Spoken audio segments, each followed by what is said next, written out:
Hello everyone, good morning. সবাই কেমন আছো? আজকে সকাল থেকে না খুব ব্যস্ততা, তাই ভাবলাম সারাদিনটা তোমাদের সাথে শেয়ার করি। সকালবেলা একটু চা আর চিড়ে ভাজা খেয়ে দিনটা শুরু হলো। এদিকে তোজসোনাকে চিড়ে ভাজা দিচ্ছিও, খাচ্ছে না। এখানে সকালবেলা বালিশগুলো রোদে দিয়েছে, আর কালকে জানো তো আমলকি কেটেছিলাম, হালকা শুকিয়ে গেছিলো, তাই মা আজকে আবার একটু রোদে দিয়েছে চুবড়ি চাপা করে।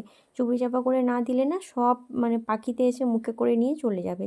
আর এখানে ভাই সমস্ত টুনি লাইটগুলো খুলে নিচ্ছে, আর ওইদিকে কিন্তু এসি সার্ভিস হচ্ছে। এইদিকে আমি স্নান করে পুজো দেব, তার জন্য সবটা কিন্তু গুছিয়ে নিয়েছি। আসলে সকালবেলা আমার বাড়ির সমস্ত কাজটা গুছিয়ে তারপরে আমার কাজ থাকে সে সকালবেলা আমি পুজোটা করে নিই। আমি যখন করি না তখন মা করে নেয়। তো পুজো কমপ্লিট, এখানে এসি সার্ভিসও হয়ে গিয়েছে। আর এখন আমাকে বিছানাটা ক্লিন করতে হবে। তার আগে চলো তোজসোনাকে ওষুধ খাওয়াতে হবে, ওকে ওষুধটা আগে খাইয়ে দিই। সারাদিনে যাই কাজ করি না কেন মাঝে মাঝে কিন্তু তোজসোনাকে ওষুধটা আমাকে খাওয়াতেই হয়, যেহেতু ওর এখন চেক আপ চলছে, ওর ট্রিটমেন্টের মধ্যে রয়েছে। তো যাই হোক, এখন দুপুরের লাঞ্চে মা করেছিল সর্ষে ইলিশ, কচু ভাতে আর কুমড়ো ভাতে আর ছিল ভাত।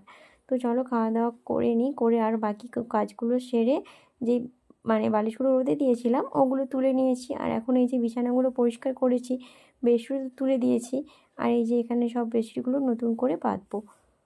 এই বেডশিটগুলো জানো তো মা কয়েক দিন ধরে কয়েক বছর ধরে ফেলে রেখেছে। তো বনি আজকে বের করে দিয়েছে, বলছে দিদি তুই এগুলোই পাত। তো কেমন লাগছে বিছানাগুলো জানিও। সুন্দর করে গুছিয়ে নিয়েছি। আর আমি আসা থেকে বাড়িতে আমি কিন্তু এই বিছানাপত্র আমিই করি। তো এদিকে মা আর বনি গেল জগদ্ধাত্রী মেলা দেখতে। আর রাতের বেলা খুব খেতে ইচ্ছে করছিল আলু ভাতে। তো এখানে পেঁয়াজ কুচি, কাঁচা লঙ্কা, নুন, সর্ষের তেল, আলু সেদ্ধ করে আজকে আমি, বনি, মা তিনজনে মিলেই খাবো আলু সেদ্ধ মুড়ি। অনেকেই বলো আর তোমরা এখানে যে আমাদের তোজসোনার সাথে সোনামাকে কিছু কথা তোমাদের বলছিলাম, ভীষণ ভালো ও লাগে। কোনো মতেই কিন্তু দেখো ভালো ক্যামেরার লাগলে দিকে কি একদম হবে, তাকাবে না। এই যে তোমরা দুষ্টু অনেকে বেশ একে পছন্দ ধরে করো যে বেঁধে তোমাদের ক্যামেরার তোজসোনা সামনে আনতে কোথায়, হয়। মাঝে মাঝে জানো তো আবার কিন্তু পোজ মাঝে দেবে মাঝে ফটো ফটোশ্যুট তোলার করতে জন্য। ভীষণ পছন্দ কিন্তু করে। এখন দেখো তোমাদের সাথে আর একটা এখন ছোট্ট ওকে নিয়ে বসেছি ভিডিও একটু শেয়ার করবো, চটকাতে। তার ওকে জন্য সারাদিনে ক্লিপটা যাই নিচে কাজ রেখে করি না দেখো কেন ওকে দুষ্টুমি চটকাতে করছে। আমার ভীষণ ভালো লাগে। তো মা চলো ফাইনালি দেখি আমার আর আমার বোনের বেডরুমটা দেখাই। এই দেখো একটা মিকি মাউস শুয়ে রয়েছে, আমি ম্যাও পুষি, যেটা বনি এনেছিল কাশ্মীর থেকে আমার জন্য। আর এই যে আমার রুম, আমার আর আমার বোনের। তো কেমন লাগছে তোমরা কমেন্ট করে জানিও। আর আজকে তোমাদের এই মিনি ব্লগটা কেমন লাগলো সেটা কিন্তু কমেন্ট করে জানিও।